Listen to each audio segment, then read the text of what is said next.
नमस्ते बच्चों, आप सभी का कक्षा 7वीं में स्वागत है। आज हम कक्षा 7वीं में विषय नागरिक शास्त्र पाठ 1 संविधान से हमारा परिचय इस बारे में अध्ययन करेंगे। इस पाठ में हम सर्वप्रथम संविधान की उद्देशिका, जब हम परिपाठ लेते हैं तो परिपाठ में हम सब बच्चे इसका वाचन करते हैं। संविधान की उद्देशिका डॉक्टर बाबा साहेब आम्बेडकर द्वारा लिखी गई है।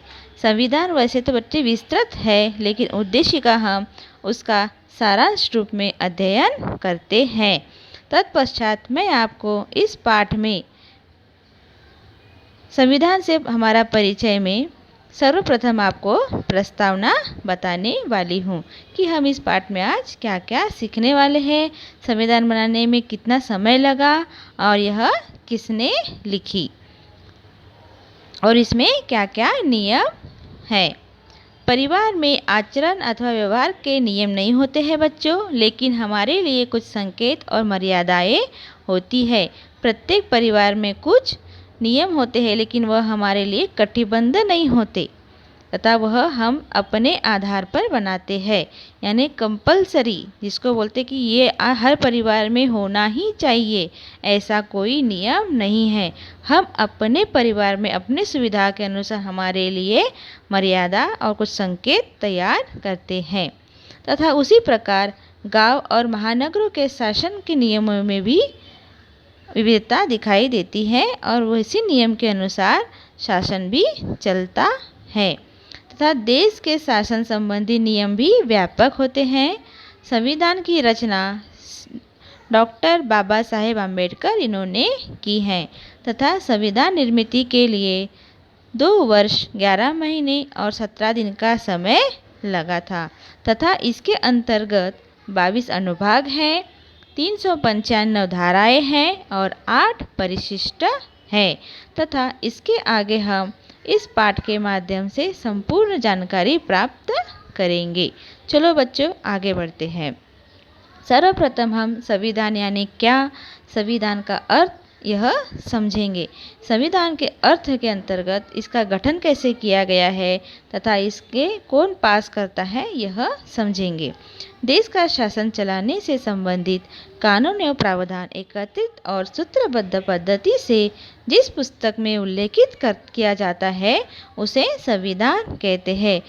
बच्चों, समझ में आया आपको कि जिस पुस्तक में लिखित स्वरूप में सूत्रबद्ध यानी व्यवस्थित, सूत्र के यानी सभी को एक समान बांधना, इस पद्धति से जिस पुस्तक में लिखा जाता है उस लिखित स्वरूप को संविधान कहते हैं तथा जनता द्वारा चुने गए प्रतिनिधि ही सरकार का गठन करते हैं और इस सरकार को संविधान के अनुसार ही चलना पड़ता है।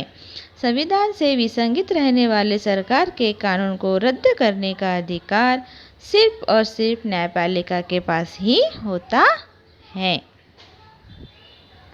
संविधान में कुछ उल्लेखित कानून और प्रावधान भी हैं, आगे हम यह अध्ययन करेंगे। संविधान में उल्लेखित कानून अथवा प्रावधान विभिन्न विषयों से संबंधित होते हैं। इसके जो विषय है वह विभिन्न होते हैं। संविधान में इन प्रावधानों के अनुसार ही देश का शासन चलता है। नागरिकत्व, नागरिकों के अधिकार, नागरिक और शासन संस्थाओं के बीच संबंध, चुनाव, राज्य सरकार के अधिकार, क्षेत्र आदि विषयों से संबंधित प्रावधान भी संविधान में होते हैं। तत्पश्चात देशों के भिन्न भिन्न संविधान, सभी देशों ने संविधान के अनुसार शासन चलाने का सिद्धांत स्वीकार किया है। सभी देशों के इतिहास, समाज, संरचना, संस्कृति, परंपरा आदि बातों में भिन्नता पाई जाती है। देखो बच्चों, जिस प्रकार हमारा सभी का मानव शरीर अलग अलग होता है, उसी प्रकार हमारे सभी देशों की विशेषताएं भी अलग अलग होती है। हर देश का एक अलग इतिहास होता है और हर देश की एक अलग संस्कृति और परंपराएं होती है। हमारी परंपराओं को ध्यान में रखते हुए, हमारी संस्कृति को ध्यान में रखते हुए, हमारे इतिहास में क्या क्या हुआ यह सब ध्यान में रखते हुए बाबा साहेब आम्बेडकर ने संविधान की रचना की है। इस भिन्नता के कारण ही प्रत्येक राष्ट्र अपनी आवश्यकता और उद्देश्यों के अनुसार ही संविधान तैयार करता है। इसीलिए प्रत्येक देश के संविधान का स्वरूप भी दूसरे संविधान के अनुसार भिन्न होता है।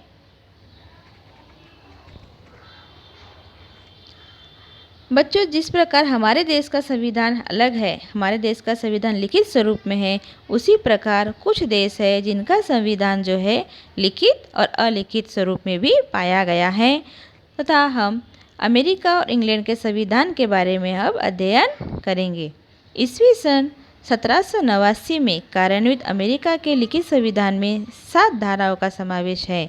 उसी प्रकार इंग्लैंड में जो है 1215 मैग्ना कार्टा अनुबंध संपन्न हुआ, तब उनका संविधान विकसित हुआ।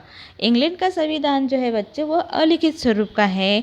संविधान के शासन संबंधी कानून संकेतों, रूढ़ियों और परंपराओं के रूप में पाए जाते हैं। हमारे लिए संविधान क्यों आवश्यक है? सभी नागरिकों को समान अधिकार मिले, इसलिए यह संविधान बनाया गया है। इसकी आवश्यकता कोई दुरुपयोग न कर सके और सभी का स्वतंत्र सुरक्षित रहे, इसे कोई छीन न सके, इसलिए हमारे लिए संविधान की आवश्यकता है। यह अब हम अध्ययन करेंगे। कानून के दायरे में रहकर शासन चलाने से सत्ता का दुरुपयोग नहीं होता। देखो बेटा, संविधान में सबसे महत्वपूर्ण बात यह है कि किसी भी सत्ता कोई भी नागरिक के अधिकारों का हनन नहीं कर सकती और उसे एक कानून के दायरे में रहकर ही सत्ता का उपयोग करना पड़ता है, यानी सत्ता का दुरुपयोग नहीं किया जाता। नागरिकों के अधिकार और स्वतंत्रता सुरक्षित रहती है, इसे सरकार छीन नहीं सकती। कानून का राज्य स्थापित होने से मनमाने ढंग से प्रशासन भी नहीं किया जा सकता। सरकार के प्रति आम लोगों में विश्वास बढ़ता है, जिसके कारण भी प्रशासन में प्रतिभागी बनते हैं। परिणाम स्वरूप लोकतंत्र अधिक दृढ़ होता है। दृढ़ यानी मजबूत। उनकी जो विश्वास की नींव होती है वह और भी अच्छी मजबूत होती है। विश्व शांति और सुरक्षा तथा मानवीय अधिकारों के संवर्धन हेतु पोषक वातावरण भी निर्माण होता है। संविधान में नागरिकों के कर्तव्य का भी उल्लेख होने से नागरिकों के उत्तरदायित्व भी निश्चित होते हैं। उसी प्रकार हमारे संविधान में प्रशासन में कुछ बातें समाविष्ट की है, जैसे विदेशी आक्रमण में देश और जनता की रक्षा करना, दरिद्रता उन्मूलन और रोजगार के अवसर प्राप्त करवाना, शिक्षा, स्वास्थ्य सेवा और उद्योग व्यवसाय को प्रोत्साहन देना, दुर्बल वर्गों का संरक्षण करना, महिला, शिशु और आदिवासियों की उन्नति आदि के लिए प्रयत्नशील रहना। संविधान बेटा बनने में उसकी जो पृष्ठभूमि तैयार हुई है, मैं उसके बारे में आपको बता रही हूँ। ईस्वी सन 1946 में भारतीय संविधान निर्माण के लिए शुरू किया गया। उसका जो कार्य है बाबा साहेब आम्बेडकर ने 1946 में ही शुरू किया। उसके पश्चात स्वतंत्रता आंदोलन के नेताओं का आग्रह था कि भारत का जो संविधान है वह स्वतंत्र भारत के लिए एक अलग प्रशासन भारतीय द्वारा बनाए गए कानून के अनुसार ही चलेगा। भारत का संविधान बनाने के लिए एक समिति का भी गठन किया गया और इस संविधान जो गठन किया गया था उस सभा को संविधान सभा यह नाम दिया गया। तत्गत इस संविधान सभा के जो अध्यक्ष थे डॉक्टर राजेंद्र प्रसाद, यह सभा के अध्यक्ष हैं। संविधान में कुल 299 सदस्य थे।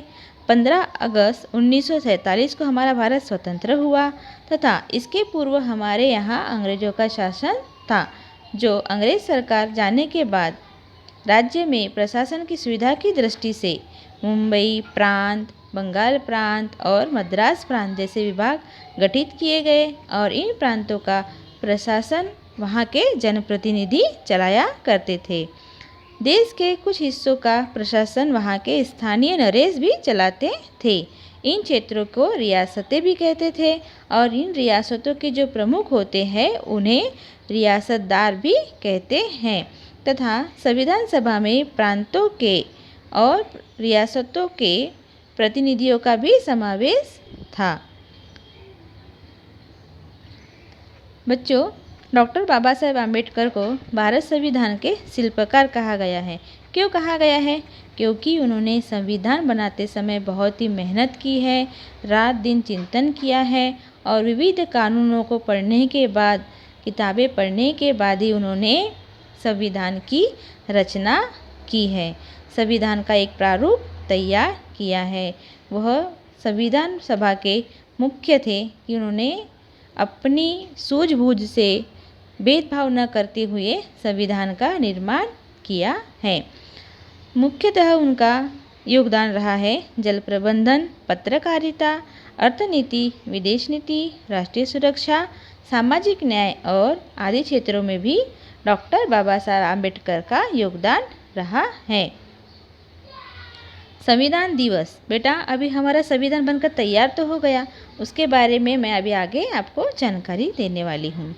26 नवंबर 1949 को हमारा संविधान तैयार हो गया और इसे मान्यता देकर स्वीकार किया गया। 26 नवंबर को हम संविधान दिवस को जो है गणतंत्र दिवस के रूप में मनाते हैं। संपूर्ण शासन ने 26 जनवरी 1950 से संविधान के प्रावधानों के अनुसार ही देश का शासन चलाना प्रारंभ भी किया। 26 जनवरी 1950 को भारत का गणतंत्र राज्य अस्तित्व में आया। 26 जनवरी का दिन गणतंत्र दिवस के रूप में मनाया जाता है। याद है बच्चों आप लोग को, हम लोग 26 जनवरी को सुबह झंडा वंदन करते हैं और गणतंत्र दिवस के रूप में उसे मनाते हैं। उसी प्रकार संविधान की कुछ विशेषताएं हैं बेटा, जिसके बारे में मैं आपको बता रही हूँ। संविधान के निर्मित होने में 2 वर्ष 11 महीने 17 दिन यह समय लगा था। यह मैंने आपको पहले ही बताया है कि डॉक्टर बाबा साहेब आम्बेडकर और उनकी सभा को उनके जो सदस्य थे, इन सब ने मिलकर जो बनाया, तब उसे 2 वर्ष 11 महीने 17 दिन का समय लगा। संविधान में 22 अनुभाग है, 395 धाराएं हैं और 8 परिशिष्ट है। संविधान निर्माण की चर्चा में विरोधी मतों को भी स्वीकार किया गया है। संविधान सभा में नेहरू, पटेल, मौलाना आज़ाद आदि के साथ साथ सरोजिनी नायडू, दुर्गाबाई देशमुख, हसनाबेन मेहता और राजकुमारी अमृता कौर जैसी महिला सदस्यों का भी समावेश था। कानून विशेषज्ञ BN राव संविधान सभा के कानूनी सलाहकार थे। देखो बेटा, पंडित जवाहरलाल नेहरू, सरदार वल्लभ भाई पटेल, मौलाना आज़ाद और सरोजिनी नायडू, ये सब क्या थे, इस समिति के सहयोगी सहपाठी थे। तथा अंत में हमारा संविधान निर्माण हो गया और भारतीय संविधान का प्रारूप डॉक्टर प्रसाद को सौंपते हुए डॉक्टर बाबा साहेब आम्बेडकर जी की फोटो। समझ में आया? इस प्रकार से हमारा भारत का संविधान तैयार हो गया। उसके मुख्य पृष्ठ पे, भारत के संविधान के मुख्य पृष्ठ पे राजेंद्र प्रसाद को संविधान देते हुए यह फोटो प्रदर्शित किया गया है। भारत का संविधान वैसे तो बहुत विस्तृत है बेटा, लेकिन आज हमने इस पाठ के माध्यम से सिर्फ उसका परिचय ही प्राप्त किया है। धन्यवाद।